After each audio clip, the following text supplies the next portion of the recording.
Here's a true story about a young lad named John. Just a local farm boy, but there was something special about the lad. A glint in his eye, a fire in his belly, a spring in his step. And one day, he went for a walk. Now this walk began when his father died. The year was 1819, and he was just 14 years old. Bereavement counselling. Well, these were the days when young boys were sent into the fields. The mills, the mines, tough times. But young John was smart enough to be lucky. His father's farm, where he was born and raised, was sold, and the proceeds used to open a grocer's. Big responsibility for the wee lad. His own shop in Kilmarnock, with his name on the door, John Walker, or Johnnie, as the world now knows him. Back then, all grocers stocked a range of local single malts, but they could be a wee bit inconsistent. For John, that wasn't good enough. He began blending different malts together as a way of offering his customers a consistent, unique product. Now this backroom art quickly developed into a commercial proposition, and a very profitable one. And because there's nothing like a commercial proposition to stir the Scottish heart, it grew quickly into an industry filled with ambitious entrepreneur distillers. John thrived in this environment, and so too soon with his sons, Robert and Alexander, who joined him on his journey.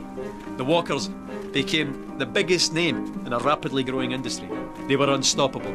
In one bold bit of 19th century corporate raiding, they bought the famed distillery at Cardew, lock, stock and ensuring their supply of this silky single malt, and guaranteeing, more importantly, that none of the other big blenders could get their hands on it. But young Alexander wasn't content with being Scotland's biggest blender. Not ambitious enough for him, no. He convinced the ship's captains of Glasgow to act as agents for him, and drove the whisky bearing his father's name across the globe. By 1860, he had developed the square bottle. Now, with a label at an angle of precisely 24 degrees. No big deal, you might think, but you'd be wrong. The square bottle meant less breakages and more bottles per shipment. The diagonal label meant larger type, and together, that meant Johnnie Walker had unmistakable presence on any shelf in the world. The bottle became an icon, and the rich liquid it contained sought after and consumed across the globe. Quite a character, Alexander Walker. Master of the blender's art. Ambitious, uncompromising, Mr. Walker. It was John's grandsons, George and Alexander II's turn to join him on his journey. They led the brand into the 20th century. By 1909, they had developed the iconic red label and black label, and persuaded Tom Brown, the best young illustrator of the day, to sketch a striding man in a napkin during a business lunch.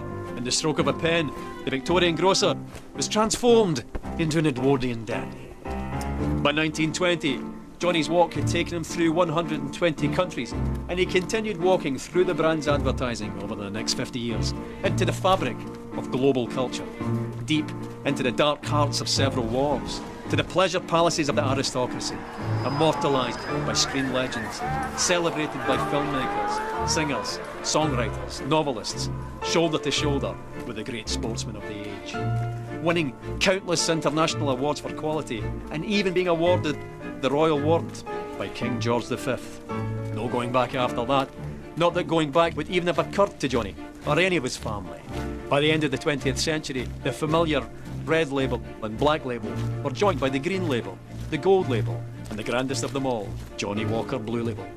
By the beginning of the 21st century, Johnnie Walker wasn't just the world's biggest whisky brand, but an international symbol of progress. The brand's Keep Walking mantra, adopted by pro-democracy protesters and parliamentary speechwriters.